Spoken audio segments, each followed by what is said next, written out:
गाथा सुना दूं क्या? श्लोक सुना दूं क्या?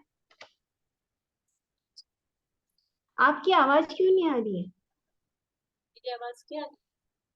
अब आइए, थोड़ी आइए। हमारी आ रही है अच्छे से?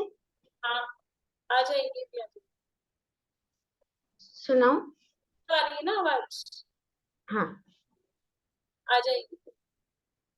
वो माइक ला के रखा लेकिन अभी आता।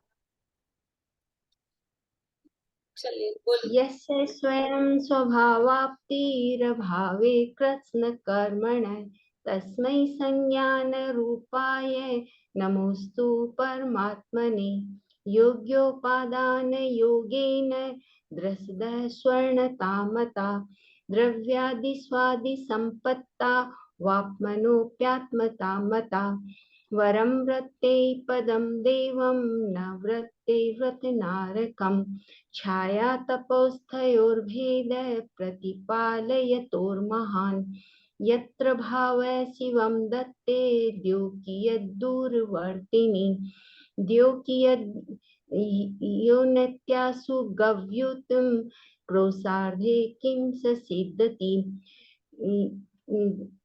ऋषिकजं नान्तकं दीर्घकालोपलालितं नाके नाकोकसांसौख्यं नाके नाकोकसामिव वासनामात्रम् एवैतत् सुखं दुःखं च देहिनां तथा युद्विज्यन्ते ते भोगा रोगा इवापदि मोहेन संवृतं ज्ञानं स्वभावं लभते नहि मत्तः पुमान् पदार्थानां यथा मदन को द्रवे वपुर्ग्रहं धनं दारा पुत्रा मित्राणि शत्रवः सर्वथा अन्य स्वभावानि मूढस्वानि प्रपद्यते दिग्देशेभ्यः खगा एत्य संवसन्ति नगे नगे स्वस्वकार्यवसाद्यान्ति देशे दिक्षु प्रगे प्रगे विराधकः कथं हन्त्रे जनाय प्रतिकुप्यति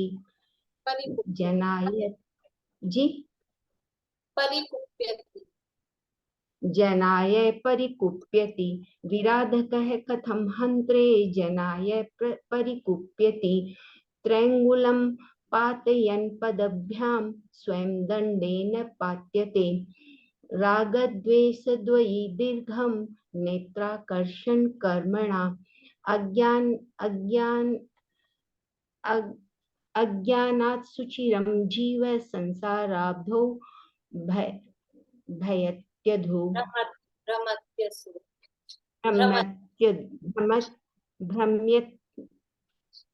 भ्रमत्यदु भ्रमत्यसौ भ्रमत्यसौ। स्तोपदेश नामक के ग्रंथ है आचार्य पूज्यपाद स्वामी द्वारा रचित, और यहाँ पर प्रकरण ये चल रहा है कि जीव संसार में घूम रहा है, भटक रहा है, और उसका संसार में परिभ्रमण का कारण क्या बताना ये है। तो वहां से समझ लीजिए इंद्रिय सुख से, भोगों से, वहां से बात उठाई कि वो भोगों में सुख क्यों दिख रहा है, विषय भोगों में यदि सुख नहीं है, वासना मात्र ही है, तो वो सुख क्यों लग रहा है। तो उसका कारण कहा था मोह से समृद्ध है, और ये मोह से ज्ञान समृद्ध है, और ये जो अज्ञान है इसी के कारण से संसार में परिभ्रमण हो रहा है। कि वो मोह का क्या स्वरूप है, उस मोह के स्वरूप को 3-4 श्लोकों में बताएं कि वो मोह कैसे फैल रहा है। कि शरीर में, घर में, धन में, स्त्री में, पुत्र में, इन सब में ये क्या हो रहा है, इस स्व है, मैं हूं और ये मेरे हैं, ऐसी मान्यता इन सब में चल रही है। इसका नाम है मोह राग द्वेष, इसका नाम है अज्ञान, इसका नाम है विपरीत मान्यता, इसका नाम है कि वो ज्ञान मोह से ढका हुआ है। तो ये जो मान्यता है, और फिर उनका स्वरूप बताया कि वो सब कैसे हैं, कि सब अपने अपने काम से आते हैं, अपने अपने काम से जाते हैं, इसलिए तुम राग कर रहे हो। हम किसी को देख के ये सोच के कि देखो ये अपने लिए, कभी कभी ऐसा होता है ना, हम ऑटो करें कुछ और वो बहुत कम में, नॉमिनल में तैयार हो जाए, मान लो ऐसे तो 200 रुपए मांगते हो, और वो कहते हैं कि 70 रुपए में चलूंगा, तो हमको भी लगता है बड़ा भला आदमी 70 रुपए में ले जा रहा है 200 की जगह। तो लेकिन क्या है कि उसको जाना ही उधर था, उसका घर भी उधर ही था, समझ लो उसको कोई काम था, स्कूल था, बच्चों को जो भी था, तो उसने देखा चलो फ्री में ऐसे ही जाता, तो जो मिल रहा है वही। तो हम जबरदस्ती उसमें राग करते हैं। ऐसे ही यहाँ जो भी परिवारजन जो भी मिल रहे हैं, वो सब अपने अपने काम से, काम के लिए आए हैं, अपना अपना काम करते हैं, और हम सोच रहे हैं हमारे लिए कर रहे हैं। आप सोच रहे हो कि हाँ ये हमको पढ़ा रहे हैं, मैं सोच रही हूँ आपसे पढ़ रहे हो, सब अपना अपना पढ़ रहे हैं, लेकिन जबरदस्ती का ही इसमें एक दूसरे से राग करते हैं। तो ये राग और द्वेष, कोई बुरा भला हमको कहता है तो उससे द्वेष होता है। और ये जो राग द्वेष की जो रस्सी खींचातान, कभी राग कभी द्वेष, कभी राग कभी द्वेष, ये जो खींचतान चल रही है, इस खींचतान में घूम कौन रहा है, इस खींचतान में बीच में फंसा कौन है, किसकी गर्दन में फंसी है रस्सी, राग द्वेष का पास, वो किसके बीच में, किसकी गर्दन में लगा हुआ है, ये जीव। ये जीव को डंडा बनाकर, और जीव के चारों तरफ ही राग द्वेष, मतलब वो जीव उसमें घूम रहा है संसार में, इस कारण से जीव परिभ्रमण कर रहा है। वो जो दुनिया में समुद्र मंथन वाली जो कहानी है, वो पूरी की पूरी यहाँ घटित नहीं होगी। मतलब वहां तो वो अच्छे अर्थ, उनकी भी कहानी जो है अभी बता रहे थे भाभी, कि उनकी भी कहानी में अच्छा ही अर्थ है कि वो समुद्र मंथन किया तो पहले तो जहर निकला, राग, और वो उसका आध्यात्मिक अर्थ भी करते हैं, जहर निकला मतलब मोह राग द्वेष और ये सब। कोई भी धर्म वाला पापों को और कषायों को अच्छा तो कोई नहीं कहेगा, भले ही करें वो किसी और नाम पे करें, लेकिन सीधी सीधे सामने सामने ही पाप हो, कषाय हो, क्रोधादि कषाय हो, कोई भी नहीं अच्छा कहेगा सामने के सामने। और उसको दूसरी तरह से घुमा के वो शुभ राग और शुभ करके वो अच्छा कहे, वो अलग बात। तो वो पूरा अर्थ यहाँ नहीं निकलेगा। यहाँ तो बस जैसे उन्होंने समुद्र मंथन किया, तो वहां पर डोरी किसकी बनाई थी, वो सांपों की डोरी बनाई, और डंडा क्या था वहां पे, वो पर्वत मत्रांचल, उसको वो डंडा था। यहाँ पे डंडा कौन है, जो घूम रहा है, घूमने वाला वो जीव है। बस यहाँ तो ये बताना है कि राग द्वेष की डोरी में फंसकर ये जीव घूम रहा है संसार, और उसका फल क्या आ रहा है? उसका फल ये है कि चतुर्गति में परिभ्रमण, ये उसका फल आ रहा है। वहां तो मक्खन निकल रहा है कि अमृत निकल रहा है, अपन दही मत तो मक्खन निकलता है, वो समुद्र मंथन में अमृत निकला, वो तो अच्छे अर्थ में। यहाँ पर तो ये जीव जो मथा जा रहा है ना, जीव बेचारा, बेचारा क्या कहें, खुद की गलती से जो दुखी हो उसको क्या बेचारा कहें, दूसरा कोई परेशान करे तो बेचारा कह सकते हैं, लेकिन ये तो खुद की गलती से ही परेशान है, खुद की गलती से ही जीव दुखी है, खुद की भूल से ही, तो बेचारा भी कहना सही नहीं है उसको। राग द्वेष की डोरी की जो खींचतान है उससे जीव, और कब तक घूमता है? वो तो समुद्र मंथन तो होके रुक गया, और दही भी मत के रुक जाता है, मक्खन निकल जाता है काम। अभी क्योंकि ये मक्खन नहीं निकल रहा ना, ये तो चतुर्गति का परिभ्रमण, जीव मथा जा रहा है, जीव के द्वारा ये मथा जा रहा है, और संसार चलता रहता है लंबे समय तक, लंबे काल तक। तो किसका, अब ये जो लंबे काल तक चल रहा है ये दो प्रकार से, या तो अनादि अनिधन, मतलब अनादि अनंत चलता ही रहेगा, या फिर अनादि सनिधन, मतलब अनादि शांत, कि अनादि से तो चला ही आ रहा है लेकिन रुक जाएगा। तो किसका अनादि अनिधन है? कि जो अभव्य जीव हैं उनका तो ये जो संसार में परिभ्रमण है वो अनादि काल से चल रहा है और अनंत काल तक चलता रहेगा। लेकिन जो भव्य जीव हैं उनका चल तो अनादि काल से रहा है इस संसार का परिभ्रमण, लेकिन उसका अंत आ जाएगा। मनुष्य क्यों नहीं जाएंगे? चारों गतियों में अभव्य जीव हैं, चारों गतियों में जा सकते हैं, पाए जा सकते हैं। देखिए पेज नंबर क्या है, श्लोक, और एक बार श्लोक और ये बोल लेते हैं अपन। राग द्वेष द्वयी दीर्घम नेत्राकर्षण कर, अज्ञानात् सुचिरं जीव संसाराब्धौ भ्रमति सः। राग द्वेष रसि मथा भवसर भूमिया, आत्मभ्रांति वशया सहे महासंत। देखो, आत्म भ्रांति वश आप ही, ये आत्म भ्रांति कौन से शब्द का अर्थ किया है संस्कृत में से? संस्कृत में किस शब्द का अर्थ किया आत्म भ्रांति? एक शब्द बताना, पूरी लाइन थोड़ी ना बतानी। नहीं, भ्रमत्य से तो है घूमे, अज्ञान, अज्ञान का अर्थ है आत्म भ्रांति। अज्ञान क्या है? आत्म भ्रांति, अपने ही भ्रम, अपनी ही गलती, ये आत्म भ्रांति। इसका अर्थ ये भी कर सकते हैं कि आत्मा, आत्मा जो है उसमें शरीर बने की भ्रांति, और शरीर में आत्मा बने की भ्रांति, ये आत्म भ्रांति। और दूसरा अर्थ आत्म भ्रांति यानी खुद का ही भ्रम, खुद की ही भूल, खुद की ही गलती से ये भवसर घूम रहा है। आत्म भ्रांतिवश आप ही, ये ना शब्द, आत्म भ्रांतिवश आप ही सहे महासंताप, ये इतना दुख, ये महान दुख, ये क्यों, किसके कारण भोग रहा है?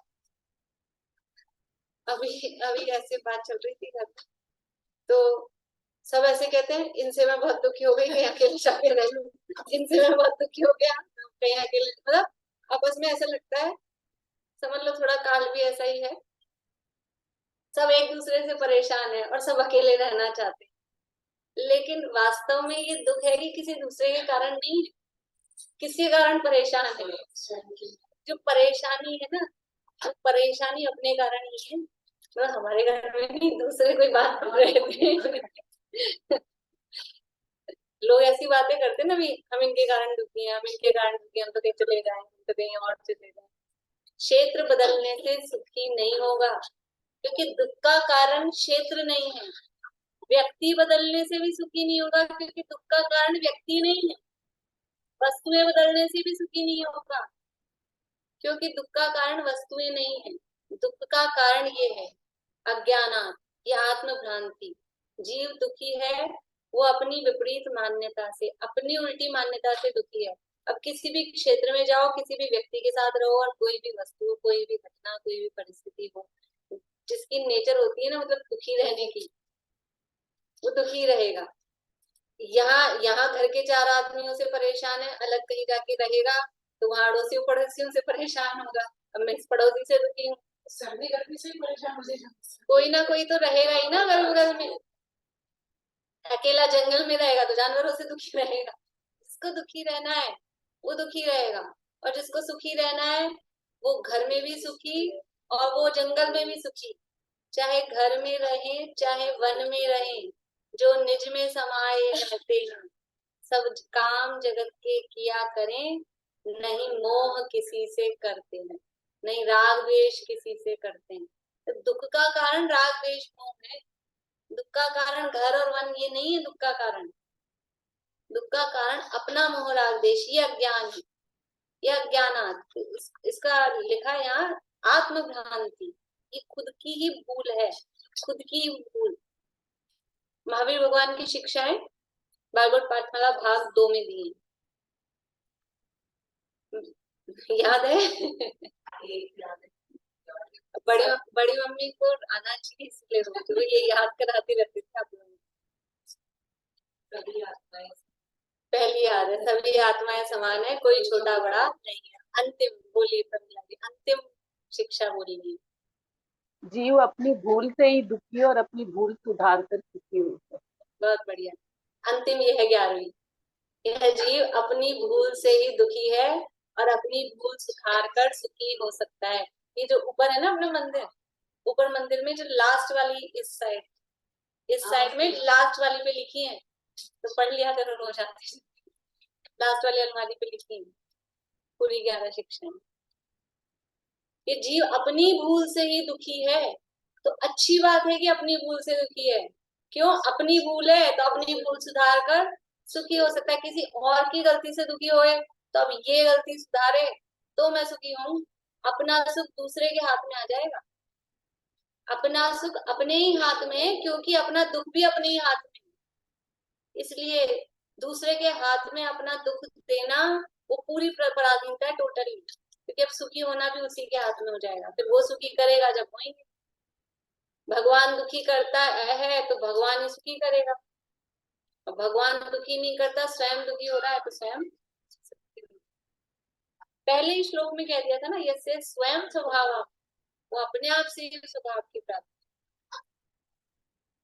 देखिए ये कल अपन ने पढ़ ली थी टीका पूरी पंचास्तिकाय का। यहाँ कल आप बताओ पेज नंबर क्या है? 30 नंबर पेज है। पंचास्तिकाय के यहाँ पर उदाहरण दिए थे कि क्या कहा, अच्छी है ये कि जो जीव क्या है, जीव संसार में स्थित है, जो जीव संसार में स्थित है, संसारी जीव है, उसके क्या होता है, क्या होता है? परिणाम होते हैं, परिणाम होते हैं ना। जो खलु संसार अथो जीवो तत्तो होदी परिणाम, उसके परिणाम होते हैं। परिणाम का मतलब है राग द्वेष रूप परिणाम होते हैं। और परिणाम आदो कम्मम, और राग द्वेष से क्या होता है? कर्म बंधते हैं, और कर्म बंधने से क्या होता है? गति सुगति, गतियों में परिभ्रमण होता है। गतियों में परिभ्रमण होता है तो उससे क्या होता है? शरीर मिलता है। शरीर मिलता है तो शरीर में क्या होती हैं? इंद्रियां होती हैं, और वो जो इंद्रियां होती हैं उससे क्या होता है? विषय ग्रहण होता है। ये याद करा देना आपकी दिशिका। और वो विषय ग्रहण होता है, उससे क्या होता है? राग द्वेष होते हैं। ये पूरा चक्कर, ये पूरा चक्कर कैसे होता है कि इससे, ये जीव के जो राग द्वेष के परिणाम हैं उसके कारण ये संसार का ये ऐसा चक्र, और इसी में जीव घूमे जा रहा है, घूमे जा रहा है। बोलो कौन सुनाएंगे पूरा? बोलिए। जीव अपने संसार परिणाम से परिणामों से गिन लीजिए कितनी बातें। परिणाम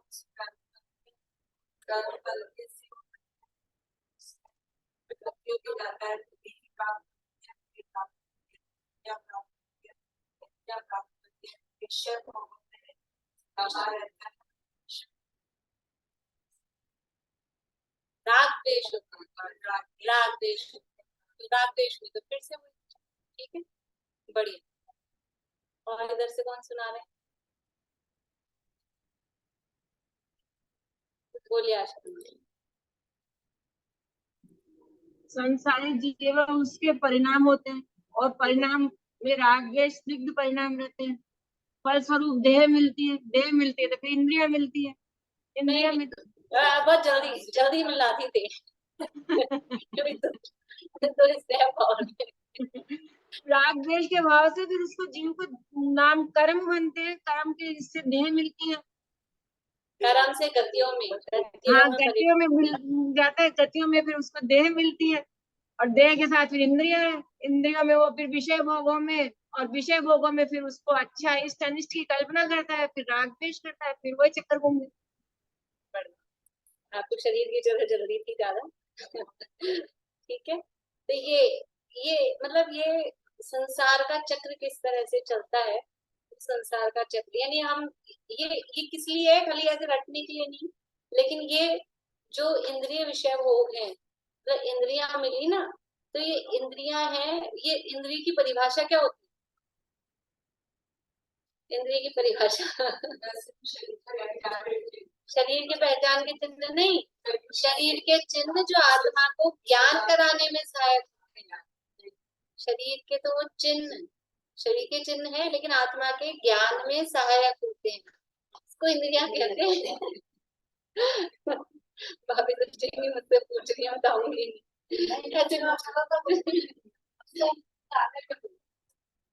तो शरीर के चिन्ह विशेष जो आत्मा को ज्ञान कर, परिभाषा में यही है कि आत्मा के ज्ञान में सहायक, लेकिन हमने किस में सहायक बनाया, परिभाषा इसलिए पूछी मैंने कि उनका स्वरूप क्या था, वो इंद्रिया थी क्यों, मिली क्यों, कि आप ज्ञान कर सको, वो जानने में सहायक हो सके। लेकिन हमने क्या किया, डेढ़ अकल लगाई कि मिली तो है ही, थोड़ा और काम ले लें, तो ज्यादा काम लिया ना, जिस काम के लिए मिली थी वो काम नहीं करके ज्यादा काम किया, तो क्या हुआ, ज्यादा काम के फल में जेल। जो चीज जिस काम के लिए, जितने काम के लिए मिली थी उतना काम नहीं लिया। इंद्रिया थी वो ज्ञान करने के लिए मिली थी, जानते ज्यादा दृष्टा रहते, लेकिन वो तो रहे नहीं। इंद्रिया मिली है तो उससे विषय भोग, विषय भोगे, और विषय भोगे तो उसमें राग द्वेष होता ही है, होता ही है ना। चाय पीते हो कि नहीं पिला भाभी? अरे नहीं पीते, और कौन पीता है? ये पीती है। कैसी चाय अच्छी लगती है? लाइट की स्ट्रॉन्ग, स्ट्रॉन्ग। अब कोई लाइट बना के दे दे तो द्वेष होगा, और स्ट्रॉन्ग बना दी तो राग होगा। ये कोई भी चीज है, अरे हर चीज में होता है।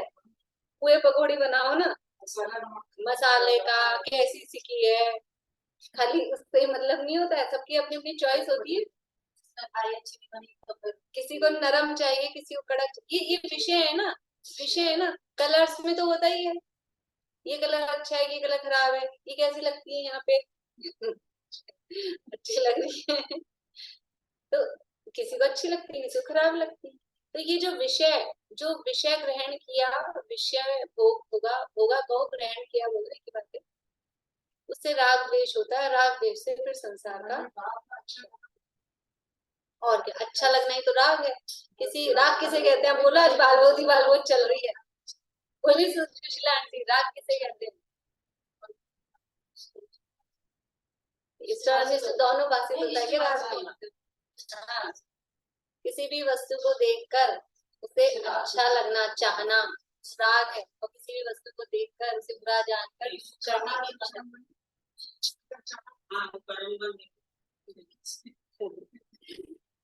देखो चलो 30 नंबर पेज पे भावार्थ पढ़ते हैं। इस लोक में यह कथा प्रसिद्ध है कि देवों ने मथुरांचल पर्वत को मथन दंड बनाकर 2 रस्सियों से उसकी खींचतान करके समुद्र का मंथन किया।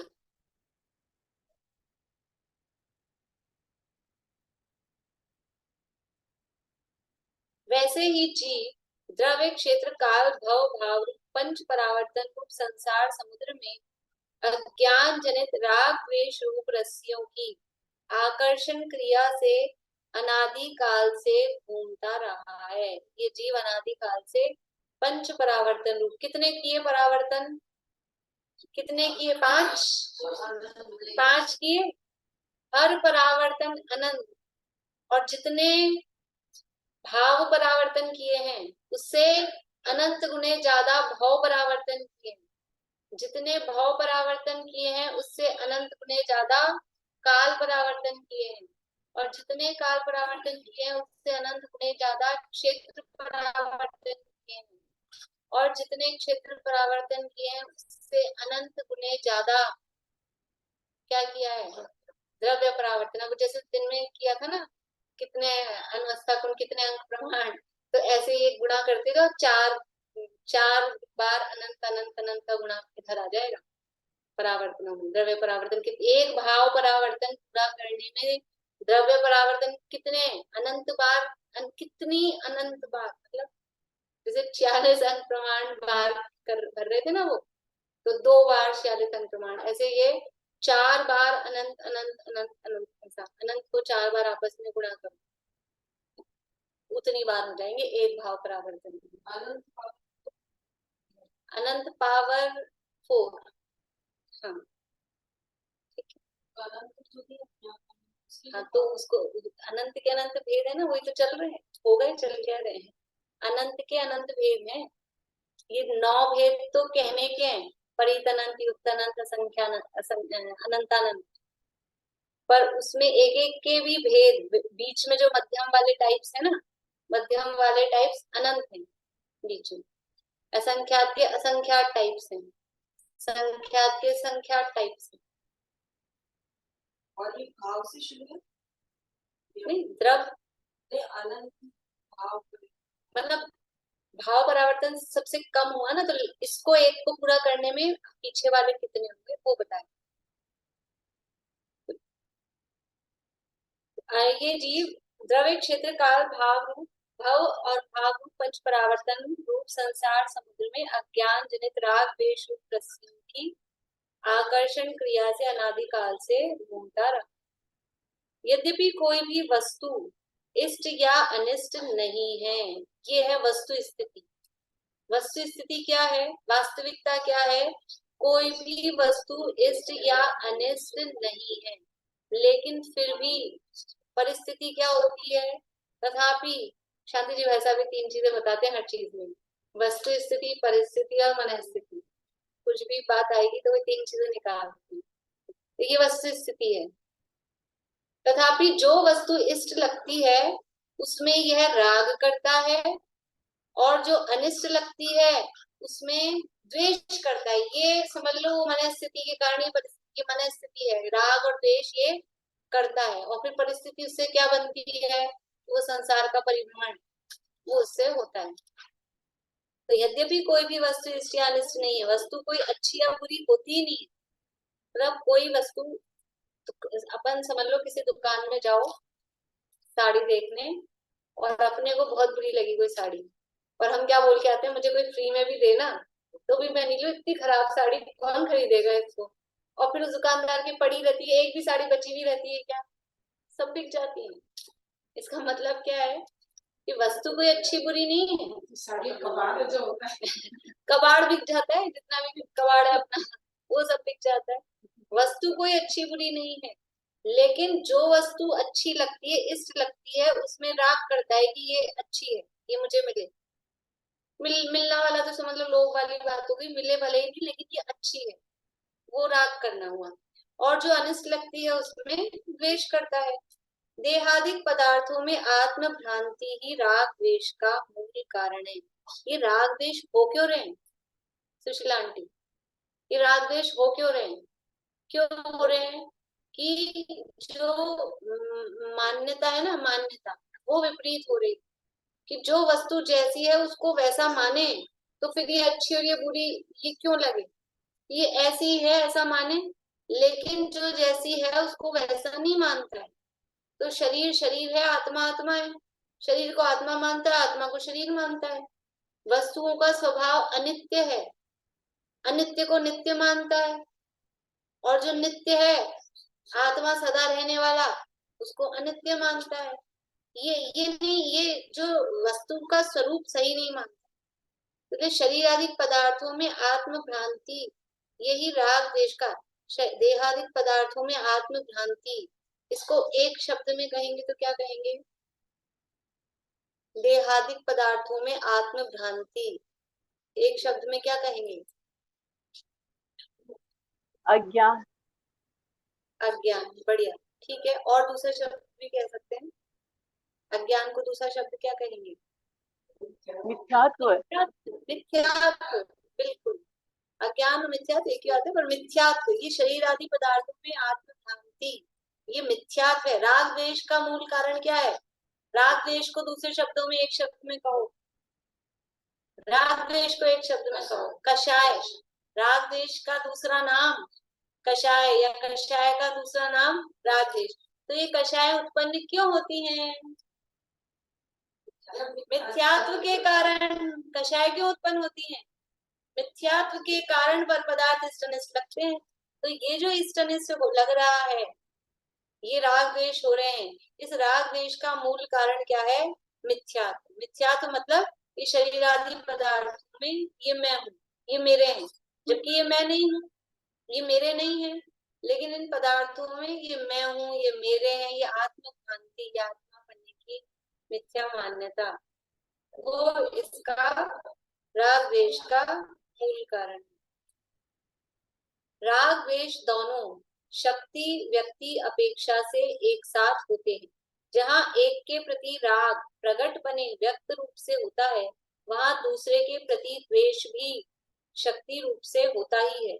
यानी शक्ति और व्यक्ति एक साथ हो रही है, यानी अंदर वो दूसरा शक्ति में बैठा है, जिसे हम लब्धि और उपयोग भी कह सकते हैं अपनी भाषा में, कि वो द्वेष लब्धि में बैठा है, राग प्रकट दिख रहा है। कभी राग लब्धि में बैठा है, द्वेष प्रकट दिख रहा है। ये ऐसे शक्ति और व्यक्ति दोनों एक साथ होते हैं।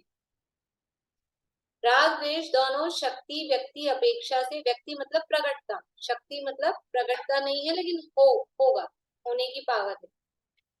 शक्ति तो हो गई, हाँ, लब्धि है वो शक्ति, और व्यक्ति होती है उपयोग। राग द्वेष दोनों शक्ति व्यक्ति अपेक्षा से एक साथ होते हैं। जहाँ एक के प्रति राग प्रकटपने व्यक्त रूप से होता है, वहां दूसरे के प्रति द्वेष भी शक्ति रूप से होता ही है। इस प्रकार दोनों का परस्पर अविनाभाव संबंध है। अविनाभाव मतलब राग के बिना द्वेष नहीं, द्वेष के बिना राग नहीं, ये दोनों एक दूसरे के बिना नहीं, इसका नाम है अविनाभाव। दोनों का परस्पर अविनाभाव संबंध है। राग द्वेष अन्य अनेक दोषों का मूल है। इनसे मन अति विभल और चंचल बनता है। जब राग द्वेष होते ना, आप देखो मन अस्थिर, मन की अस्थिरता का भी कारण क्या है? जब हमारे मन में जितने अधिक राग द्वेष चल रहे होंगे, मन उतना ही अस्थिर होगा। और फिर वो राग द्वेष चलेंगे तो कहीं मायाचारी होगी, कि कहीं क्रोध होगा, कि कहीं लोभ होगा। राग है तो फिर वो लोभ भी साथ में आए, है ही लोभ रूपी है, लोभ मतलब राग रूपी है। तो वो अन्य अनेक दोष भी, कि किसी के प्रति राग है। अब वो अंजन चोर को वेश्या से राग था, और वेश्या ने क्या ऑर्डर किया था? हार चाहिए रानी के गले का। तो अब वो राग से क्या हुआ कि वो चोरी करने के लिए प्रवृत्त हो गया, और फिर वो चोरी की, तो अब चोरी करके भागा, तो समझ लो वो तो उसकी होनार अच्छी थी। लेकिन फिर दूसरे माया, एक दूसरी कहानी और आती है उनकी, वारिशेन मुमताज वाली। तो वो चोरी करके तो भागा था कौन? हाँ, वो कोई और भागा था जो भी था, राजकुमारी था शायद। हाँ, और वो ये कर रहे थे शमशान में ध्यान, और उनके आगे हार डाल के चला गया वो। तो ये अन्य अनेक दोष भी उत्पन्न होते हैं इसी तरह से, और समझ लेना। और सबसे बड़ी बात तो है, मन विफल हो जाता है। जितने ज्यादा राग द्वेष होते हैं ना, उतना मन मतलब कषाएं जितनी अधिक होती हैं, उतना मन में उथल पुथल हो जाती है, फिर उपयोग लगता नहीं है। एक अपनी नॉर्मल लाइफ चलती है, समझ लो सामान्य, तो एक ठीक है, मन में शांति तो क्या कहें, लेकिन कंपैरेटिवली ठीक है। और कभी कोई बात हो जाए, कोई, अरे लड़ाई झगड़े वाली नहीं, घर में 4-5 साड़ियां लाके रख दी और अब इसमें से कौन सी लेनी है पसंद करो, वही उपयोग में चलता रहता है, ये वाली लेनी की, वो वाली लेनी की, अब एक पसंद करके रखिया है, अब यहाँ आ गए और फिर भी माइंड में वही चलती रहेगी, नहीं वो वाली ले लेते, ये अच्छी लगेगी, वो अच्छी लगेगी। ये क्या होता है, ये मन विफल हो गया, इतनी से में ही फ्री में मिल रही थी, खरीद नहीं रहे थे, फ्री में मिल रही थी, फिर भी ये छोटी छोटी जो भी चीजें हैं, जरा जरा सी बात में, उसमें ये राग द्वेष होता है, तो ये सारा माइंड खराब हो जाता है, माइंड डाइवर्ट हो जाता है, उपयोग भ्रष्ट हो जाता है। इतने ज्यादा, मतलब हम बाजार जाओ, आप देखो, मतलब जैसे उपयोग लगता है ना, और घूम फिर के आओ इधर उधर, नहीं लगेगा, नहीं लगता, वो चलती रहती है। हमारे इतना तो कोई है नहीं उपयोग की एकाग्रता। तो आज बहुत अच्छा था पूजा में, तो ये तो पूरा तो पूरा कर लेंगे बाद में समय हो रहा है, वो बता देती हूँ मैं, अभी याद भी आ गया मुझे।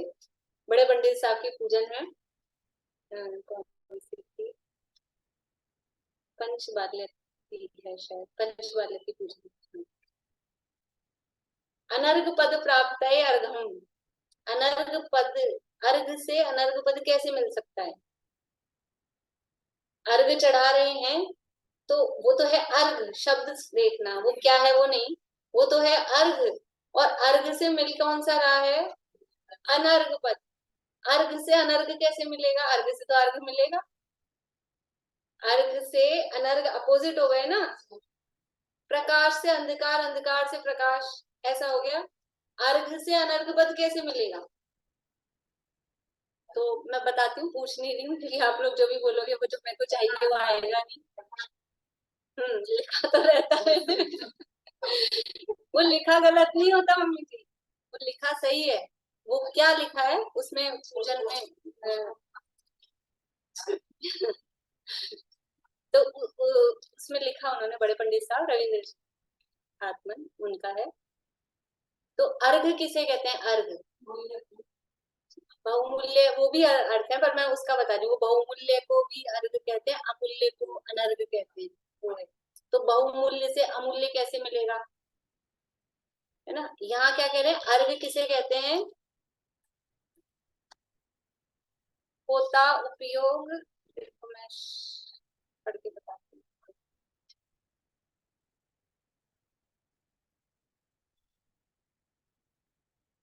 एकाग्र रहे उपयोग सदा, यह ही निश्चय से अर्घ कहा। अर्घ क्या है? निश्चय से, उपयोग की एकाग्रता। अर्घ में इकट्ठा करते ना, 8 द्रव्य जो थे, 8 द्रव्यों को इकट्ठा किया, उसका नाम अर्घ है। एक जगह इकट्ठा किया ना, एकाग्र किया, उसका नाम अर्घ है। तो हमने अपने उपयोग को इधर उधर चारों तरफ भटक रहा था, उस उपयोग को एक में एकाग्र किया। तो एकाग्र रहे उपयोग सदा, यह ही निश्चय से अर्घ कहा। अब ये जो उपयोग की एकाग्रता है, इससे क्या मिलेगा? जिससे अविचल अनर्घ पद हो, ये है अर्घ से अनर्घ पद की प्राप्ति। कौन सा अर्घ बनाना? हाँ, वो उसमें है देवशास्त्र गुरु पूजन की, जुगल जी वाली। यह अर्घ समर्पण करके प्रभु निज गुण का अर्घ बनाऊंगा, और निश्चित तेरे सदृश प्रभु। निज गुण का अर्घ, अपने गुणों का अर्घ, गुणों को इकट्ठा किया, अपने उपयोग को एकाग्र। बहुत ही अच्छा लगा मुझे, यदि भी कई बार कर ली पूजन, लेकिन आज इसमें उपयोग कर लिया। हाँ, विशेष रूप से एकाग्र रहे उपयोग सदा, यही निश्चय से अर्घ कहा, जिससे अविचल अनर्घ्य पद हो, प्रभु पाय अर्घ इसलिए तजा। भारी अर्घ इसलिए हमने चढ़ाया आपके सामने, कि हमारा उपयोग एकाग्र। पंचबाल्य की पूजन है बड़े पंडित से।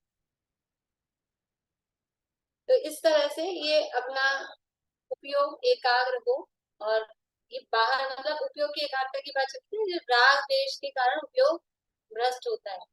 तो प्रयास ये करना चाहिए कि जिन भी बुद्धिपूर्वक प्रयास करना चाहिए कि जहां हमारे राग देश अधिक होते हो, यद्यपि पर वस्तु हमको राग देश नहीं कराती है लेकिन निमित्त होती है, और अभी हम समझ लो निचली भूमिका में हैं, उससे प्रभावित होते हैं।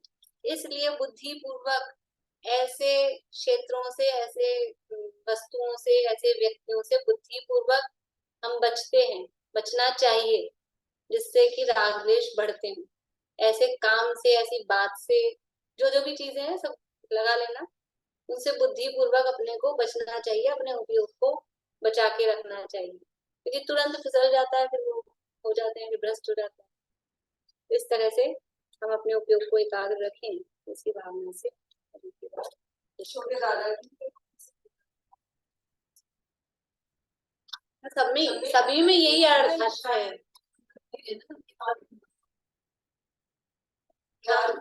संतप्त को उसमें इस अर्घ का क्या मूल्य है, अनर्घ पद के साथ। वो तो अर्घ के जो भी छंद होंगे ना, सब में भाव तो यही आने वाला है। बोले आशा आंटी। एक पूजा में वो लाइन है, दुर्नयतम सत्वर टल जाए। दुर्नयतम के समझ में आ रहा है, सत्वर क्यों टल जाए? दुर्नय, दुर्नय बोलते हैं मिथ्यात्व वो को। तो सत्वर, सत्वर का दुर्नयतम, मतलब है जल्दी, शीघ्र। सत्वर का मतलब जल्दी। देवशास गुरु पूजन है ना, युगल जी हाँ का, हाँ। मैंने अभी पाठ किया था। सत्वर का मतलब है जल्दी, शीघ्र। जिनवाणी स्तुति। जीवन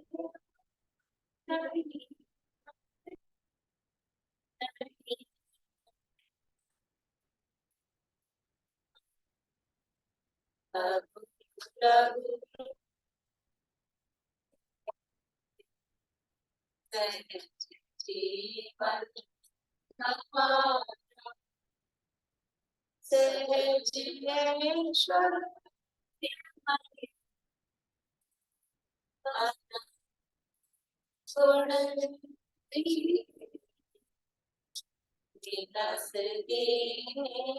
जीवन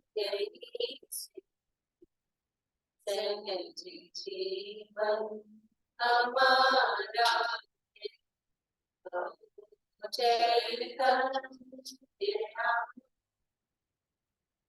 सहज जीवन हमारा अनादि अनंत जीवन हमारा।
जब तो आशा में